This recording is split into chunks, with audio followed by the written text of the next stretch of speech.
Muy buenas noches a todos.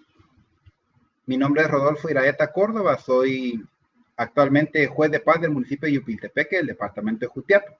El día de hoy, por la amable invitación del licenciado Franklin Azurdia, candidato a decano de nuestra Facultad de Derecho, vamos a poder tratar de tener una conversación, una plática con relación a los temas que pueden surgir con relación a las infracciones penales que ocurren en el ámbito del estado de calamidad y de las restricciones que se han impuesto con motivo de este estado de calamidad.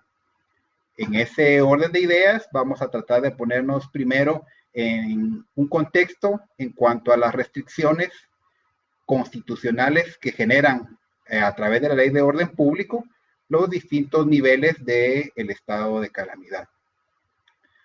Le agradezco principalmente al licenciado Franklin Azurdia y a su esposa para la invitación que cordialmente me han hecho en este espacio para que podamos conversar con relación. ¿Aló?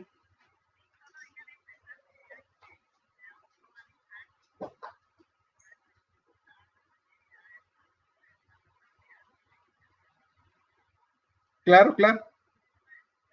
Bueno, perdón la interrupción. Sí, teníamos entonces la recapitulación de lo que veníamos conversando con relación a la invitación que el licenciado Franklin Azurdia nos ha hecho para poder participar a través de esta vía, ya que hay ciertas restricciones para que podamos transmitir nuestro conocimiento o el aporte pequeño que podamos hacer al conocimiento y a la construcción del conocimiento de estas personas que son nuestros estudiantes, nuestros profesionales agremiados y todos los que siguen precisamente la formación del proyecto académico del licenciado Franklin Azurdia. Vamos a entrar de lleno entonces a la discusión del tema central que hoy tenemos planificado tratar de hacer, por lo que yo les pediría que si alguna duda o alguna sugerencia pudieran hacer por el chat, con mucho gusto trataremos de resolverla en la forma más adecuada que podamos. Si realmente hubiera algo que no lograra yo comprender o no lograra poder desarrollar, pues se los indicaré, pero a través de la página del licenciado Franklin Azurdia les estaremos compartiendo no solo la futura información, sino que yo voy a dejar también al final de este video algún documento de una presentación y de unos documentos que pudieran serle útiles, más que todo al estudiante, para que pueda tener contacto con esa realidad, con esa praxis que nos hace vívida y nos da una experiencia muy importante para el ejercicio profesional que vamos a emprender de aquí en adelante. Quisiera primero iniciar la disertación con el orden que vamos a ir abordando. Básicamente la conversación que hoy vamos a tener se refiere a 3 puntos esenciales. El primero son el goce y las limitaciones a los derechos constitucionales. El segundo, el enfoque de las infracciones en el ámbito penal, es decir, la acción de tipicidad o el encuadramiento de las posibles acciones que puedan darse en el campo del derecho penal, del Código Penal, si lo queremos ver así, y una tercera fase con el tratamiento procesal, y yendo un poco al lado del Código Procesal Penal, con relación a cómo se tramita a través del juicio de faltas la mayor parte de estas infracciones que pueden ocurrir en el ámbito de las restricciones por toque de queda, ley seca, como le hemos llamado popularmente o como la gente popularmente le conoce, pero que básicamente son restricciones a derechos individuales, a libertades individuales que surgen en el marco de la ley de orden público. Vamos a hablar entonces como primer punto de ley de orden público. Cuando hablamos de ley de orden público, tenemos que partir de un precepto constitucional básico. La Constitución regula que debemos tener nosotros una plena vigencia de los derechos que en ella se regulan. Es decir, no tendría sentido tener una Constitución que no se cumpla, una Constitución que realmente va a ser solo de papel y que en la realidad los ciudadanos no van a tener ningún goce de esas libertades, de esos derechos o de esas garantías para poder convivir y que se den los fines del Estado. En ese orden de idea, la Constitución establece que debe tener plena vigencia los derechos, libertades y garantías que establece la misma, como parte de una función integral del derecho constitucional. En ese orden de ideas, los artículos constitucionales vamos a ver que tienen un desfase, porque la limitación a la que yo estoy hablando está regulada en el artículo 138 y 139 de la Constitución actual. Sin embargo, cuando el estudiante, a mí me ocurrió cuando tuve la oportunidad de recibir mi curso de Derecho Constitucional, no comprendía por qué la ley de orden público tenía errores. Yo analizaba la ley de orden público y cuando veía los artículos que la ley de orden público refería, no tenían nada que ver en la Constitución de 1985, que fue con la que yo estudié y que actualmente es la que tenemos vigente, ¿verdad? Con alguna que otra reforma del año 1993. Entonces, si nos situamos y nos ubicamos en el contexto de la Constitución actual de 1985, en el artículo 138 se regula que los derechos y libertades individuales, al menos del 1 al 46 de la Constitución, deben mantenerse vigentes. Esa es su intención y la finalidad con la que están plasmados en un rango constitucional. Pero hay una excepción, según el artículo 139, donde se permite que esos derechos puedan ser limitados, ¿sí? Y esas garantías puedan ser afectadas en función de preservar el orden público normalmente ante situaciones de violencia. Esta es la tónica principal de la ley de orden público. La mayoría de los estados a la que ella se refiere como formas o niveles de prevención en los cuales va a actuar con diferente drasticidad la ley de orden público, están enfocados normalmente en un contexto de conflicto armado interno, un conflicto bélico. Para eso está previsto el marco normativo de la ley de orden público. Sin embargo, también prevé este marco normativo que haya una posibilidad en cuanto a estados de calamidad. El estado de calamidad pueden ser diferentes, es decir, recuerdo el huracán Stan generó un estado de calamidad, hemos tenido, por ejemplo, efectos del cambio climático como el fenómeno del niño o de la niña que han provocado, por ejemplo, por sequía, también estados de calamidad. Sin embargo, creo que al menos yo con mis 42 años es la primera vez que he vivido un estado de calamidad en el cual hay restricciones un poquito más drásticas, más sensibles o más visibles con relación a los derechos y libertades comunes y corrientes a las que estamos acostumbrados a gozar los guatemaltecos. Quiero retornar a ese desfase que yo indicaba precisamente en este tema del contexto de la ley de orden público. La ley de orden público estableció en el año 1965 regulaciones para aplicarlas a la Constitución de 1965. Sin embargo, esta ley no ha perdido vigencia, sigue siendo una ley de rango constitucional, la ley de orden público, y es la que se aplica actualmente y en concordancia con la Constitución actual de 1985. Ya no en concordancia con la del año 65, con la del año 1965, que quedó sin vigencia hace bastante tiempo.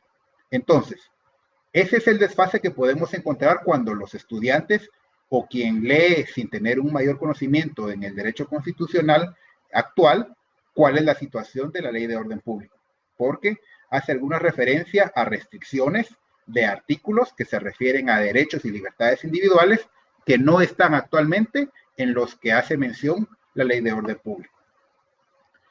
Quiero entonces darles esta primera parte con relación a la Constitución de 1965. En la Constitución de 1965 había en el artículo 45 derechos de los detenidos, la libertad de acción en el artículo 46, la detención por falta se encontraba en el artículo 47, el interrogatorio de detenidos en el artículo 51, solo para que veamos el desfase en números de artículos con los artículos actuales de la Constitución. Ahora, todos estos derechos están por un orden técnico agrupados en la parte dogmática entre el artículo 1 y el 46. Ahí el estudiante va a poder encontrar todos estos derechos y libertades individuales, como el derecho a la detención legal, al no interrogatorio extrajudicial, y algunas otras libertades como la de locomoción, que es la que tal vez hemos vivido de una manera novedosa en esta época, donde la locomoción ha sido la principal afectación con el llamado toque de queda. El toque de queda no es otra cosa que una limitación, una limitante o una restricción a esa libertad casi absoluta que existía o que existe en el marco normativo de la Constitución y que permite a todos ir de un lugar a otro sin ninguna restricción. Entonces, recapitulando para cerrar el tema de desfase de normas entre la Ley de Orden Público y la Constitución actual. Hay que entender que las referencias a los artículos de la Constitución, pero que se encuentran escritos en la Ley de Orden Público, hacían referencia a la Constitución del año 1965. Sí, esa Constitución ha perdido vigencia y actualmente se refiere a las libertades homólogas que se encuentran en la Constitución de 1985. Dicho esto, vamos a salvar algunos artículos de la Ley de Orden Público, donde nos indica que se pueden suspender ciertas garantías reguladas en la Constitución y hace referencia a los artículos. Ejemplo, el artículo 2 refiere a artículos de la Constitución 151 y 153. Estos corresponden a la de 1965, ya no corresponden. ¿Sí?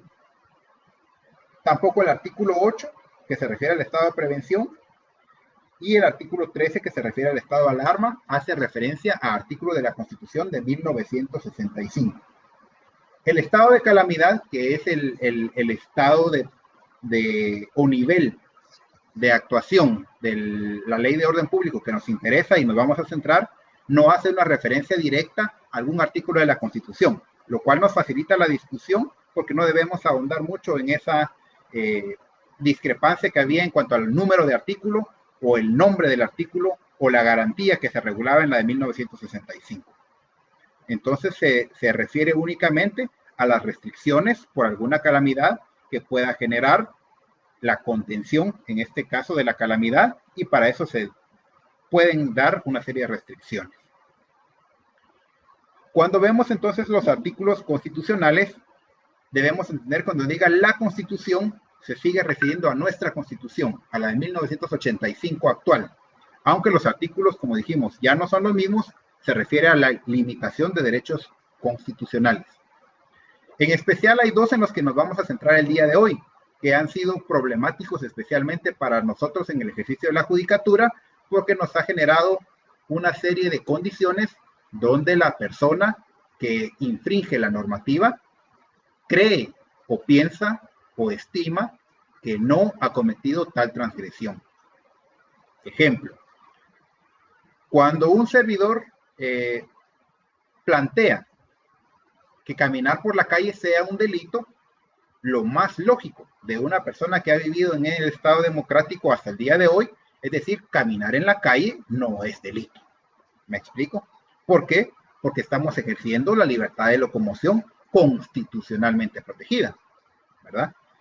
Sin embargo, como dijimos que es viable cuando hay un estado de calamidad y busca la reducción o la mitigación de esa calamidad que ha ocurrido o que pueda ocurrir, permite limitar ciertos de estos derechos.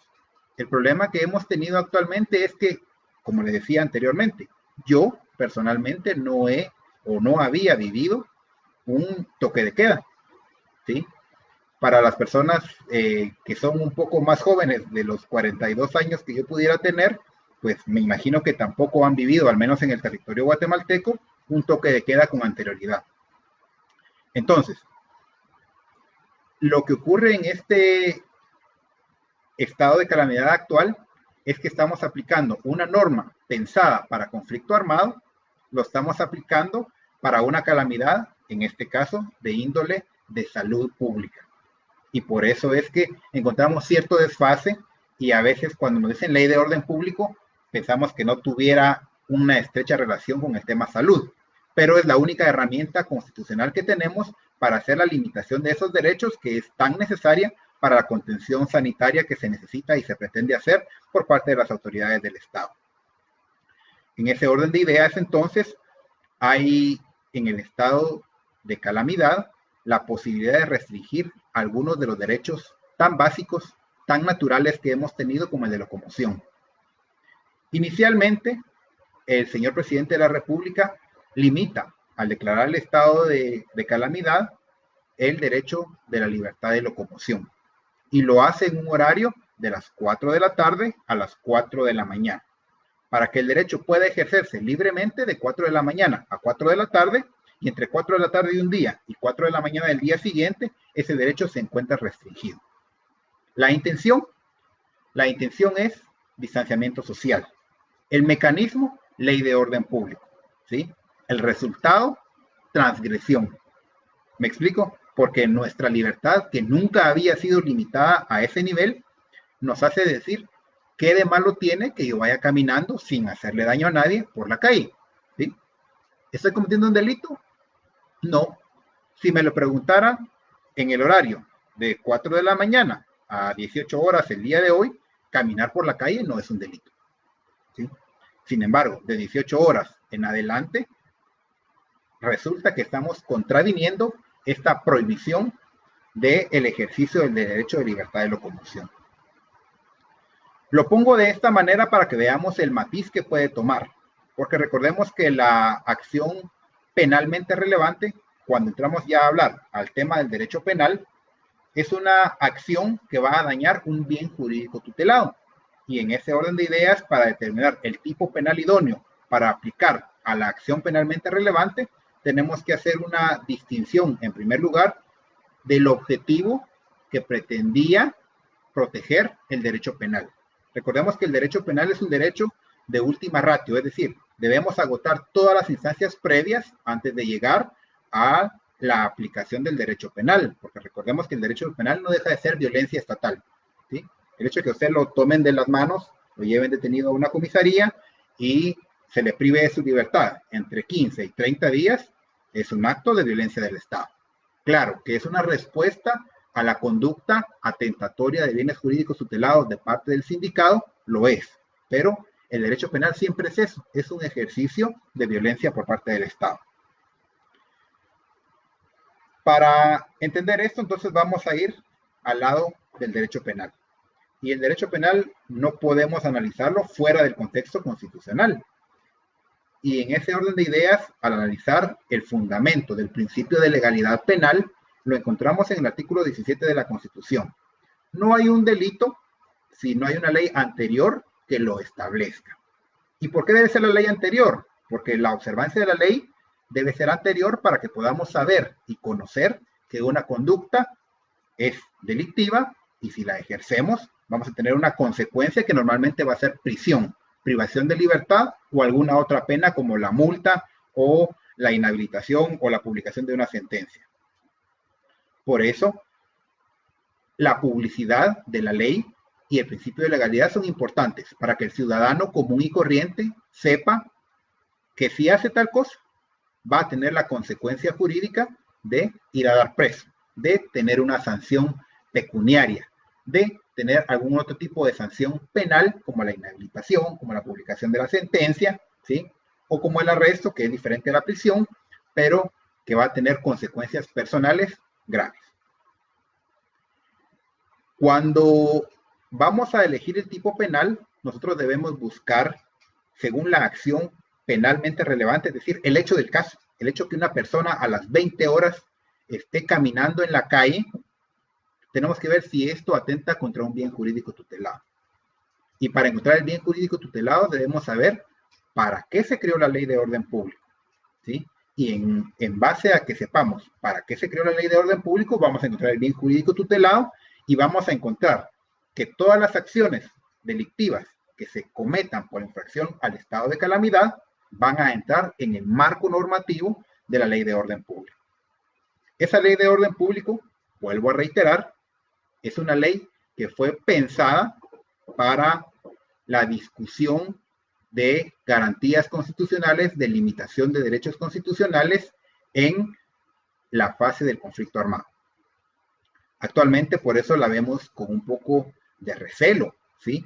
Cuando vemos agentes del ejército en las calles haciendo ostentación de la fuerza que ellos tienen, armas largas, equipo pesados, vehículos blindados. Esa parte nos tiene un poco molestos, porque en el marco democrático de un Estado que ya no está en conflicto armado, nos parece irracional, incongruente entre el estado de paz que tenemos y el uso de este despliegue de la fuerza.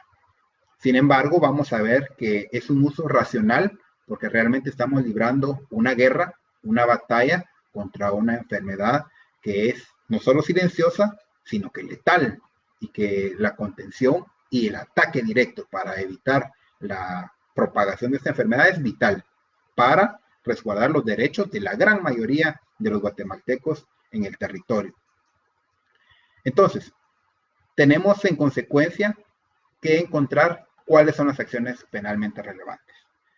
Por ahí vamos a dejar el material del que vamos a hablar hoy, lo vamos a colgar en plataforma, lo vamos a poner en la página al finalizar la transmisión para que ustedes puedan utilizarlo en la medida que pueda serles útil con fines académicos para tratar de tener contacto con esa realidad que tan importante es para el estudiante y no digamos para el profesional que pueda hacer un uso racional de esa información que ha ocurrido en nuestro estado y que nos trae a la actividad procesal, que es la parte final que vamos a ver en esta conferencia. Entonces, existen dos restricciones principales que nos han generado problemas a los jueces. La primera es la restricción a la locomoción, el famoso toque de queda, no salir en determinado horario. Las personas lo han infringido grandemente. Es notorio para todos las cantidades de personas detenidas por toque de queda. Y después de la época en la que debimos, o en otras épocas más normales, celebrar la Cuaresma, la Semana Santa, desde esa fecha hasta por lo menos este día domingo, hay una restricción para la venta de licores y bebidas fermentadas y también para su consumo. Lo que los ciudadanos comunes y corrientes llaman ley seca. Entonces nos vamos a centrar en esos dos temas, tanto el de ley seca como el de toque de queda. Su nombre correcto sería restricción a la venta y consumo de alcoholes y bebidas fermentadas en cuanto a ley seca, y en cuanto a toque de queda sería restricción de libertad de locomoción. Ese sería el nombre técnico, ¿verdad? Pero en palabras coloquiales de las personas, dejémoslo en ley seca y toque de queda. Cuando la persona es detenida ejerciendo su libertad de locomoción fuera del horario, ¿sí? Es decir, en horario en que está prohibido ejercer esa libertad de locomoción, en ese momento se configura un delito. La persona es detenida en flagrancia y es puesta a disposición de un juez. En ese momento debemos definir la conducta penalmente relevante y en dónde encuadrarla. Surgió inicialmente la posibilidad de 3 tipos penales en los cuales pudiéramos haber encuadrado esta conducta. Sin embargo, según las circunstancias de cada caso, cada juez pudo haber tipificado de una manera distinta, pero su servidor va a exponer el criterio propio, ¿verdad? Respetando los criterios de los demás profesionales que nos visitan el día de hoy, porque precisamente ese ejercicio responsable se debe a la fundamentación. Entonces yo trataré de dar hoy una fundamentación del por qué la elección de ciertos tipos penales, por qué el desechar otros tipos penales, tratando de dar un argumento que convenza con relación a esa elección en función del principio de legalidad. Los artículos básicamente que nos han traído a analizar en estos días se refieren a la artículo 305. El primer artículo que debiéramos pensar es el artículo 305 del Código Penal. Tenemos también el artículo 494, numeral 13 del Código Penal, y finalmente el artículo 495 del Código Penal. Sobre estos 3 temas estuvo centrada la discusión cuando recién iniciaron las capturas por el tema de toque de queda y ley seca, con relación a cuál fuera el tipo penal idóneo para aplicar a estas conductas que pudieran infringir las disposiciones de toque de queda. Vamos a ver entonces el artículo 305. Me voy a permitir la lectura para que quien no tenga a la mano pueda estar en contexto con qué regula el artículo 305. Quien infrinja las medidas impuestas por ley o las adoptadas por las autoridades sanitarias para impedir la introducción, propagación de una epidemia, de una plaga vegetal o de una epizootia susceptibles de afectar a los seres humanos, será sancionado con prisión de 6 meses a 2 años. Cuando empecé yo a hablar de la guerra que teníamos, dije que era contra el coronavirus, dije que era una cuestión de salud, una cuestión sanitaria. Entonces, en un primer momento podríamos pensar que las disposiciones de estado de calamidad se han tomado para que una epidemia no se propague y se contenga. De modo que infringir las normas que van a tratar de contener esta enfermedad puedan encuadrar en el artículo 305 del Código Penal. Cuando vemos el artículo 305 del Código Penal, se refiere básicamente a la aplicación de delitos en contra de la salud, de delitos en contra de la función del Estado de proteger la salud constitucionalmente amparada por la norma de no solo la Constitución actual, sino todas las anteriores. Entonces, esa primera postura del artículo 305 es viable, ¿sí? Me explico, porque siempre estamos entendiendo de que las medidas de toque de queda y ley seca que pudiéramos llamarle, se refieren a una reacción contra la enfermedad, epidemia o pandemia denominada coronavirus o COVID-19, como técnicamente debiéramos llamarle. Luego tenemos el artículo 494, numeral 13 del Código Penal, perdón, que se refiere a una falta y nos indica en el numeral 13 que será sancionado con arresto de 10 a 60 días quien infringiere las disposiciones, órdenes o bandos sobre epidemias o extinción de plagas.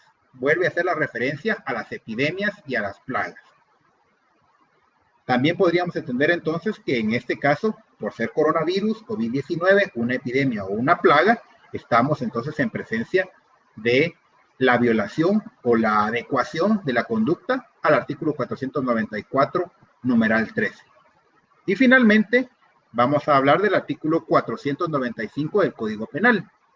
El artículo 495 del Código Penal refiere que quien de cualquier modo infringiere los reglamentos o disposiciones de autoridad relacionada con la seguridad común, orden público o salud pública, será sancionado con arresto de 15 a 30 días.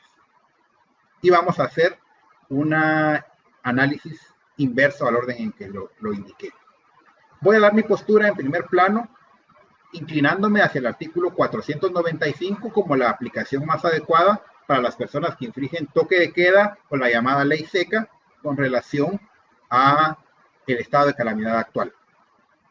Pero voy a centrarme seguidamente en decir por qué no estoy de acuerdo en la aplicación del artículo 494, numeral 13, o en el artículo 305 del Código Penal. En ese artículo 305 tenemos el bien jurídico tutelado es la salud. Es decir, son delitos en el artículo 305 que atentan contra el bien jurídico tutelado salud, ¿sí? Y atentando contra el bien jurídico tutelado salud quiere decir que nosotros provocamos enfermedad, provocamos epidemia, pero la conducta penalmente relevante que le estamos reprochando a la persona capturada no es haberle pegado a alguien el coronavirus, no es haber infectado a una persona de coronavirus, ser portador de coronavirus, no es esa la conducta que le estamos reprochando. Le estamos reprochando que camine por la calle en un horario después de las 4 o después de las 18 horas, según en qué época o en qué momento le hayamos detenido, ¿sí? Entonces, la conducta penalmente relevante aquí ya no es una conducta en contra de la salud, sino que la conducta penalmente relevante es caminar después de las 18 horas en la calle. Y esa conducta, si la persona camina por la calle, la consecuencia natural y necesaria no es contagiar a Juan, a Pedro o a María de coronavirus. Entonces, no es una acción que vaya en contra de la salud, ¿sí? Entonces, por este razonamiento, yo estimo que al no ser una conducta que directamente incida, provoque el contagio de coronavirus, entonces no encuadra en este delito contra la salud. Vamos con el artículo 494.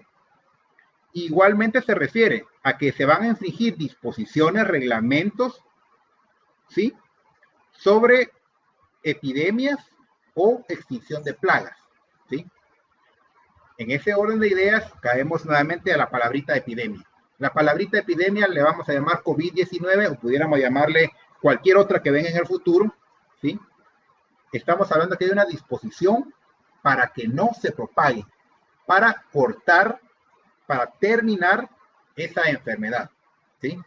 Sin embargo, hemos visto que a pesar de que las medidas están, el virus se pega, porque por decir un ejemplo, ¿será que de 4 de la mañana a 4 de la tarde el coronavirus no se pega?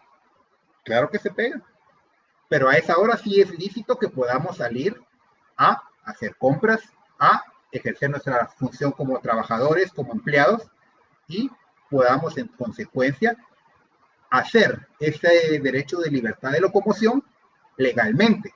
Pero no quiere decir que a esa hora no nos vayamos a contagiar. Igualmente podríamos contagiarnos a las 4 de la mañana o a las 9 de la noche, ¿sí? Entonces realmente la acción de restringir el paso, de restringir la libertad de locomoción, no se refiere prácticamente a la transmisión de la enfermedad, a la no, ¿sí?, a la acción de no ejercer la locomoción no se refiere a que con eso automáticamente el virus va a quedar sin efecto, va a morir y en 8 días que no salgamos se va a quedar el virus acabado. No es así, no es así. Entonces, regresamos y vemos la conducta penalmente relevante y decimos, ¿cuál es lo malo? ¿Por qué me traen a esta persona detenida? ¿Qué fue lo que hizo? ¿Y qué fue lo que hizo? Lo que hizo simplemente fue caminar por la calle sin hacerle daño a nadie, pero en un horario en el cual había restricción. Y esa restricción, ¿quién la impuso? Disculpe, licenciado. Esa restricción la impuso el señor presidente de la República. ¿Y cómo la impuso? A través de un decreto gubernativo. Y en el marco de qué impuso ese decreto gubernativo, en el marco de la ley de orden público, porque el estado de calamidad, la restricción al derecho de locomoción, se encuentra regulado en la ley de orden público. Y ahí aterriza el artículo 495. El artículo 495 dice, quien de cualquier modo infringiere reglamentos o disposiciones de autoridad relacionadas a, y aquí nos dice cuáles son las disposiciones que va a infringir. Seguridad común, orden público y o salud pública, ¿sí? Entonces, la que ataca al bien jurídico tutelado, orden público, es el artículo 495. La vulneración de la persona que camina en la calle fuera del horario permitido va en contra de una disposición de la ley de orden público, una disposición comentada en el marco de la ley de orden público.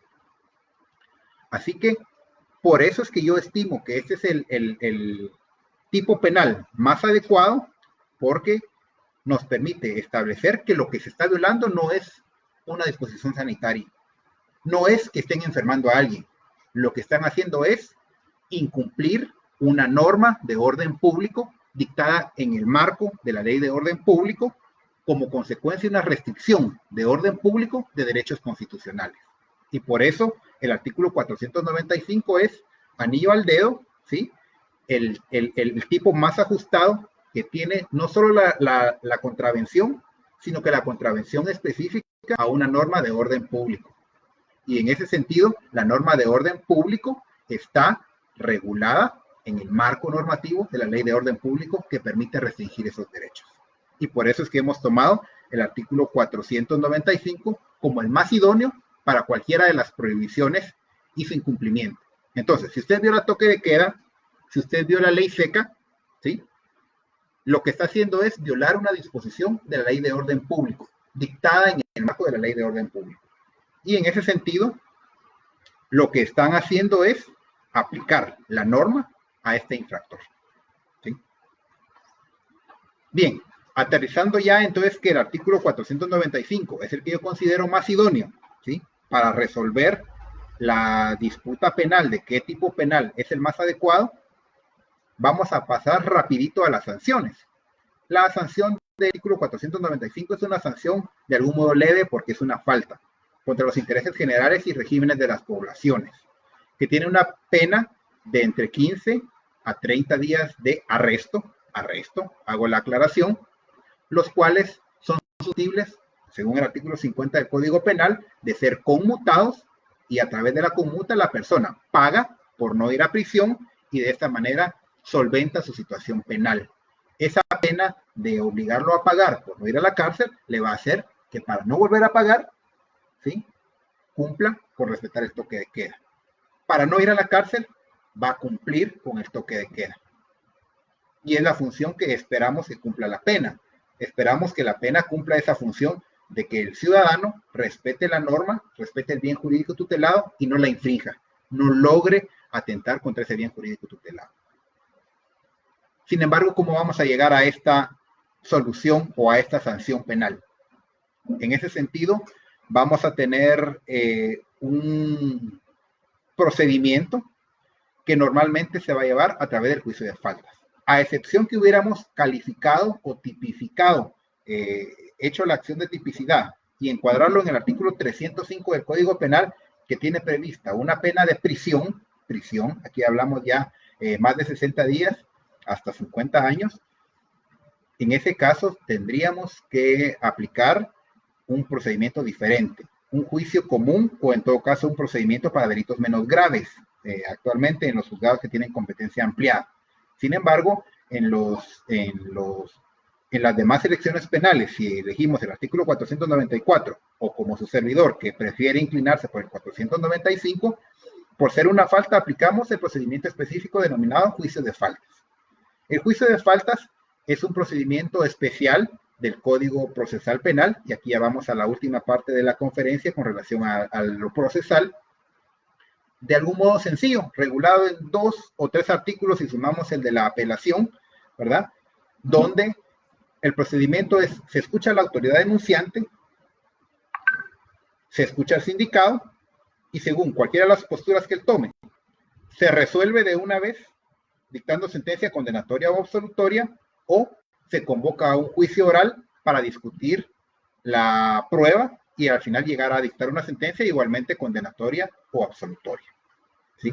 Es un procedimiento de algún modo que tiene un tanto de matiz inquisitivo, pero actualmente es la regulación que tenemos. Entonces, para entrar a esta fase procesal, yo considero que es importante hacer 2 salvedades. La primera de ellas es que el hecho de que el juicio de falta se regule en 3 artículos básicamente, no quiere decir que sean los únicos aplicables. Es decir, regreso, ¿le aplican todos los derechos constitucionales? Claro, ninguna norma le puede vulnerar, restringir o limitar derechos constitucionales a una persona detenida en el marco del derecho penal. Segundo tema, las demás garantías procesales del juicio común, en este caso, serán aplicables el derecho de defensa, la tutela judicial efectiva, el deber de fundamentación del 11 bis. Claro que es aplicable. Entonces, todas las normas procesales generales le son aplicables al juicio de faltas, más la aplicación específica de las normas concretas que van a regular el juicio de faltas. Pero le son aplicables al proceso todas las garantías de la parte general del Código Procesal Penal. Y en consecuencia, ¿qué necesita el juez para llegar a una sentencia condenatoria? Pues nada, necesita, como en cualquier proceso, prueba. La prueba es la que va a hacer viable que se dicte una sentencia de carácter condenatorio. Contrario sensu, en ausencia de esa prueba, no tenemos los elementos para desvanecer el manto constitucional, el artículo 12 y 14 de la Constitución, que regulan debido proceso y presunción de inocencia, impediría que sin prueba con eficacia suficiente podamos desvanecer esa presunción constitucional de inocencia. Entonces, la función intelectiva en este caso será basada en ejercer la sana crítica razonada sobre la prueba que se pueda vertir en el proceso de juicio de faltas para establecer si los hechos que son endilgados o que son imputados a la persona sindicada ocurrieron, y si se llega a la certeza positiva de que ocurrieron, se va a dictar una sentencia de carácter condenatorio. Al contrario, si la certeza es negativa por ausencia de prueba o prueba que dé certeza negativa, entonces se va a dictar una sentencia de carácter absolutorio. Las consecuencias varían, ¿sí? Entre una consecuencia de sentencia absolutoria con una consecuencia de sentencia condenatoria. Hay, por aplicación de normas del proceso, algunas facultades. Hay quienes, en dictar sentencia absolutoria, han optado por la aplicación de la falta de mérito. Cuando, por ejemplo, una persona fue detenida a las 4:02 en la acera frente a su casa, abriendo la puerta para entrar a su casa, ¿sí? Pero por los 2 minutos y porque está del lado fuera de su puerta y no del lado dentro, han sido consignadas. En ese caso, he tenido contacto con compañeros jueces que han dictado sentencias de carácter absolutorio porque no están ejerciendo la libertad de locomoción, están en el pórtico de su casa, están en el área de su casa, no están ejerciendo esa locomoción, no están cambiando de lugar y en ese caso se han dictado sentencias absolutorias. También tengo el conocimiento de jueces que simplemente han dictado la falta de mérito y la falta de mérito en este caso tiene una desventaja que yo a veces hago la salvedad, ¿verdad? La falta de mérito no cierra irrevocablemente el proceso, es decir, el proceso queda archivado, pero no queda cerrado del todo. Y entonces hay posibilidad de reiniciarlo, pero para la persona que debe limpiar antecedentes policíacos le genera un gran problema. Y recordemos que los jueces debemos ejercer tutela judicial efectiva, tanto para la víctima como para el propio sindicado. Entonces debemos darle una respuesta definitiva, condenado o absuelto, ¿sí? Una de dos, pero debemos dar una respuesta definitiva. Por eso, ante la posibilidad de dictar falta de mérito, su servidor considera que no es una herramienta que tutele adecuadamente la situación del sindicado a futuro, porque deja su proceso abierto, lo deja pendiente, sin que se cierre completamente.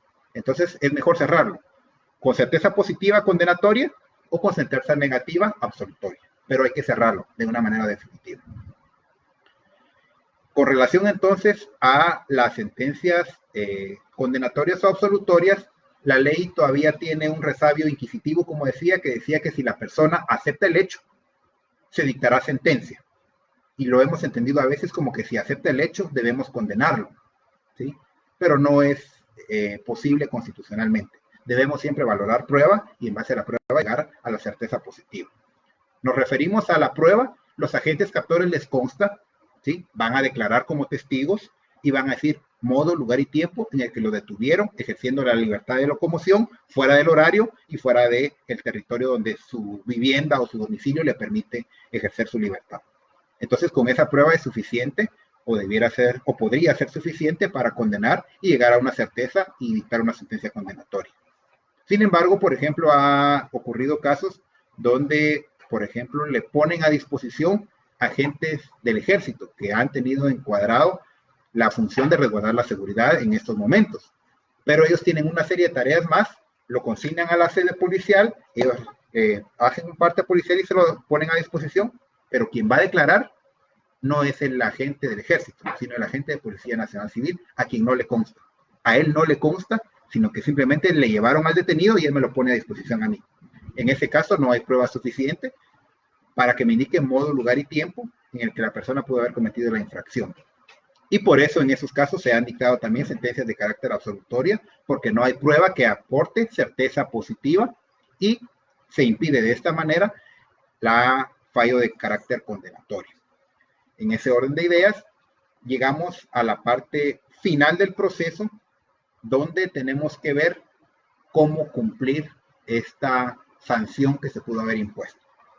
Por ahí hay un fallo, recuerdo, muy acertado, vi a través de las noticias el caso ilustrador que no tenía para pagar el cuarto, y lo detienen y el juez le dicta una sentencia de carácter absolutorio y actúa más indicando que se le va a proveer un lugar donde pueda pernoctar para no infringir, en este caso, la norma.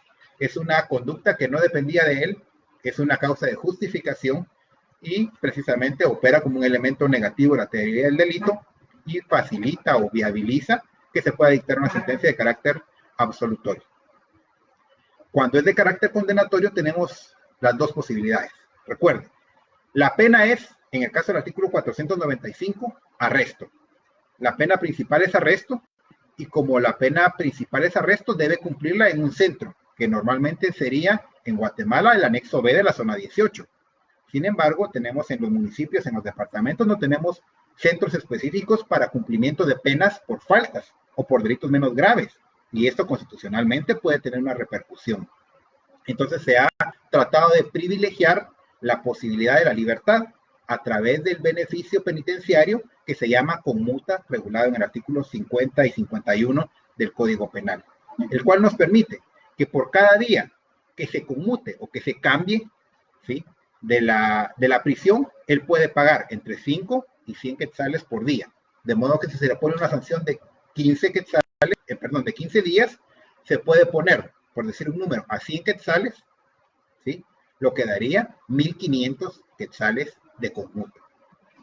Sin embargo, no todas las personas tienen esa posibilidad de pago. Y por eso el juez, a través de las preguntas y toda la fase de proceso que hace, debe estimar una conmuta que sea razonable, que cumpla con la finalidad de reeducar a la persona, de que no lo vuelva a hacer, de dejarle esa experiencia de que un pago le afectó su economía y pudo haberlo evitado con cumplir la norma, ¿sí?, pero que tampoco lo condene a no poder pagar y a tener que ir detenido.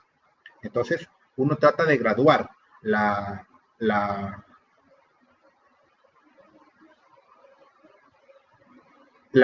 pena en un rango que sea posible de pagar. Veo por aquí una pregunta interesante de William Gustavo González Corleto.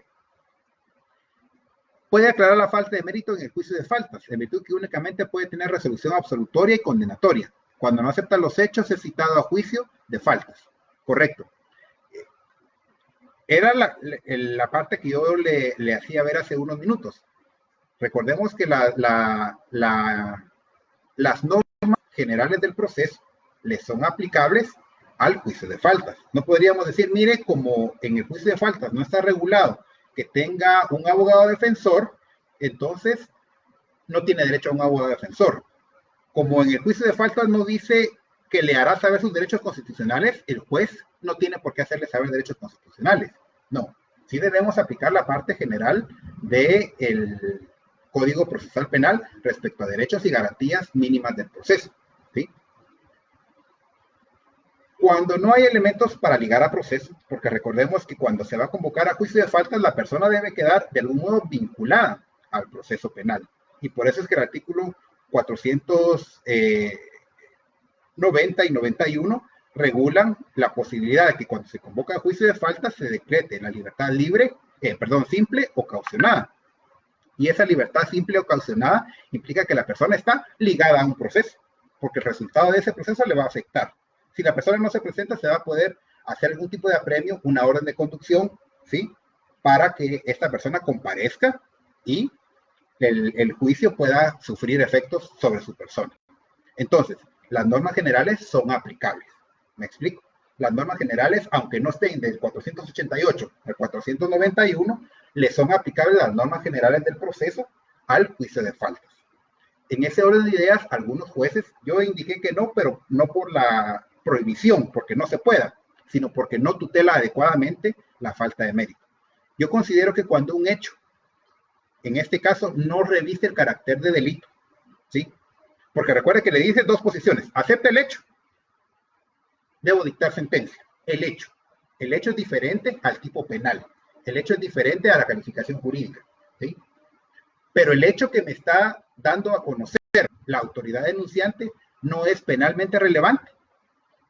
El hecho es que la persona estaba en la puerta de su casa, ¿sí?, saludando, ¿sí? No estaba afuera, estaba en el pórtico, en la puerta. En ese caso, el hecho no es penalmente relevante.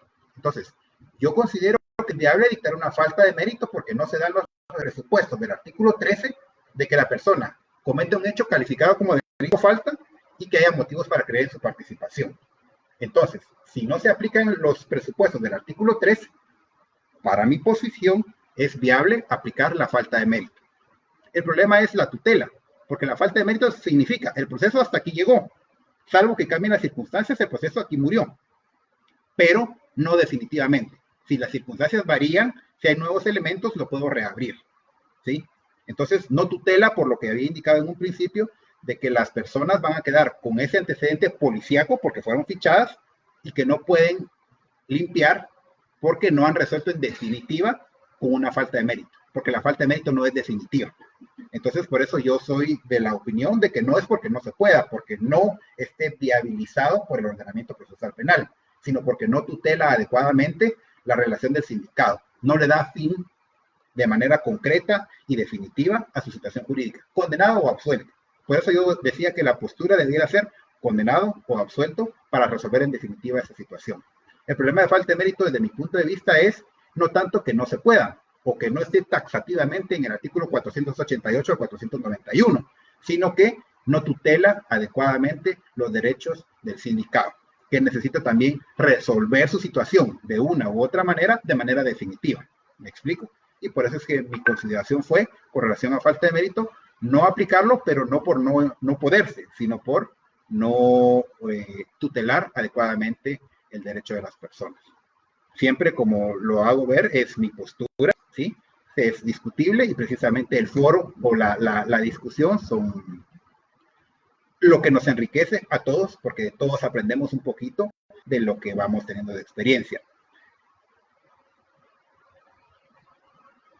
Sí, bueno, no sé si quedó bien ahí el tema falta de mérito, pero igualmente trataremos de resolver alguna que otra duda más, porque en el chat lamentablemente me van apareciendo y cuando hay una nueva pregunta, pues me oculta las que están arriba, entonces a veces pierdo el hilo de las preguntas que me han tratado de hacer.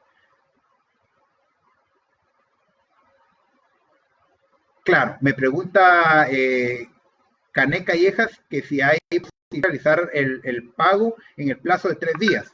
Recordemos que la firmeza del fallo es muy importante. Si el fallo no está firme, no puede ejecutarse.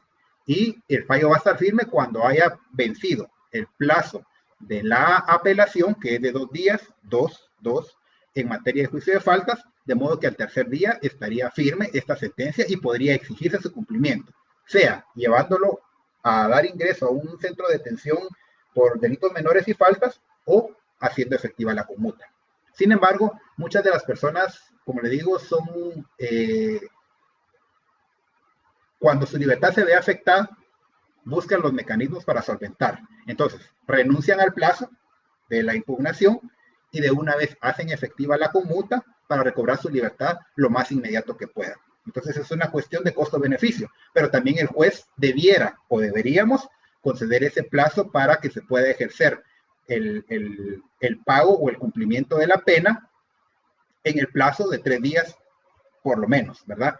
Recordemos que se habilitó un espacio en Frejanes 2 para recibir a las personas de toque de queda que han sufrido privación de libertad, que se asignó en poco tiempo, ¿sí? En menos de 2 semanas había sobrepasado su capacidad. Entonces tampoco podemos mandar a saturar por personas que no les dimos 2 días para pagar o que no le dimos unas horas para que algún familiar llegue y haga efectivo el pago de la conmuta.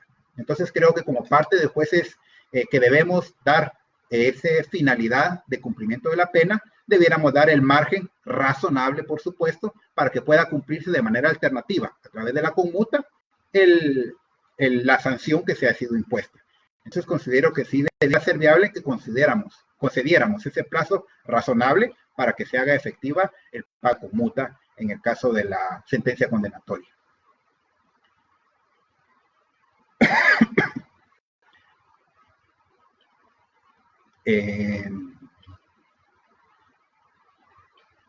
Claro, tengo algunas otras preguntas por ahí. En cuanto al tema siempre del pago, dice que solo si la persona pide el plazo, normalmente lo que la persona busca es recobrar su libertad. Ellos mismos piden, mire, ¿cómo pago? La gente a veces malentiende y dice, ¿cómo pago la multa? Realmente no es una multa, es una conmuta, ¿verdad? Pero la misma persona pregunta cómo pago y cómo salgo lo más rápido posible. Entonces es una cuestión de cumplimiento. Mientras el cumplimiento es voluntario, entonces no hay una oposición a la tutela judicial efectiva. Sin embargo, sí atentaríamos un poco si no permitiéramos, por ejemplo, que inmediatamente dictado el fallo lo trasladáramos de inmediato al centro de detención. También sería arbitrario. Debemos dar un plazo razonable para que la persona pueda ejercer el derecho a conmutar que le asiste y que en la sentencia normalmente lo plasmamos, ¿verdad? por el tiempo creo que vamos llegando al espacio programado de 1 hora. Yo les agradezco en primer lugar al licenciado Franklin Azurdia por el espacio que me ha brindado hoy para transmitir un poquito de la experiencia con ustedes. Ha sido una... voy a terminar con esto. Minor Ángel vi su diferencia entre conversión y conmuta. Aclaro, la prisión, en este caso menor de 5 años, o el arresto, usted puede pagar para no ir preso, y en este caso se llama conmuta. Al revés, cuando la pena que le impusieron fue de una multa que usted debía pagar dinero y no lo paga, ahí le pasa al revés. Por no pagar el dinero, se va preso. Entonces, conmuta es, para no ir preso, paga dinero. ¿Sí? Pero la pena a la que lo condenaron fue a ir preso. Y usted para no pagar, para no ir preso, pagó. Ahora, conversión es al revés. Usted lo que tenía que hacer era no ir preso. En el delito, por ejemplo, de responsabilidad de conductores que tiene 5,000 quetzales de pena mínima, la pena dice 5,000 quetzales de multa. Usted no tiene que ir preso. Sin embargo, si no los paga, por cada 100 quetzales que no pague usted, por ejemplo, va a ir un día a la cárcel. Es decir, que podría llegar 50 días a la cárcel si no paga una multa de 5,000 quetzales. Entonces, para terminar en este temita, y tal vez con eso me voy a ir despidiendo, es multa se convierte en cárcel y se llama conversión. Al revés, la cárcel o el arresto se convierte en dinero y se llama conmuta. ¿Sí? Entonces, lo que cambia es qué es lo que hacemos cambalache. Si la pena era prisión y la cambiamos por dinero, es conmuta. Si la pena era dinero y la cambiamos por prisión, es conversión, ¿verdad? Artículo 50 y 51 la conmuta y la conversión del 54 en adelante del Código Penal, para tratar de dejar ahí las dudas pendientes. Sin embargo, como les decía, ya estamos cabalmente en el tiempo que habíamos programado. Voy a tratar de que en el enlace quede habilitada una pequeña presentación con relación a este tema y un par de ejemplos prácticos para que el estudiante tenga la opción de poder tener contacto con esa realidad que es tan importante. Y pues no me resta más que pedir el agradecimiento y en primer lugar al licenciado Franklin Azurdia, en segundo lugar a ustedes por haberme prestado el favor de su atención y por las dudas que alguna que otra pude responder porque no me da tiempo de verlas todas, pero esencialmente este proyecto que nos transmite herramientas tecnológicas para tratar de hacer fluido este proceso de enseñanza-aprendizaje del licenciado Franklin Azurdia y su proyecto es realmente novedoso, innovador y para esta situación que vivimos actualmente muy adecuado. Agradezco la invitación, les agradezco a ustedes por su atención y al licenciado Franklin Azurdia por la invitación. Pasen muy buena noche, esto haber estado con ustedes.